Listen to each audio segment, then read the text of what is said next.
भाजणीच्या थालीपीठात protein असतं का? 30 gram भाजणीत 3 gram protein मिळतं फक्त. म्हणजे जेव्हा तुम्ही 2 छोटी छोटी थालीपीठं खाता त्यातून तुम्हाला जेमतेम 2 ते 3 ग्रॅम प्रोटीन मिळत असतं. आता तुम्ही म्हणाल की भाजणीच्या पिठात तर भरपूर डाळी असतात.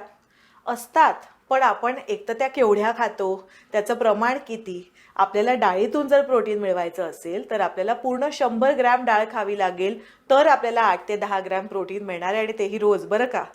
भाजणीच्या पिठात आपण कडधान्य जरी घालत असलो तरी त्याचं प्रमाण कमी असतं. त्याच्यात इतर पण आपण धान्य घालतो की नाही, आणि तेवढ्या जास्त प्रमाणात आपण भाजणीचं थालीपीठ खात नाही.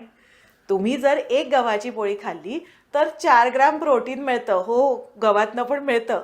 मग तुम्हीच ठरवा पाहू की थालीपीठ हे प्रोटीनयुक्त सोर्स म्हणून खायचं की चवीला काहीतरी वेगळं म्हणून खायचं. पोळीच्या ऐवजी थालीपीठ खाऊ शकता.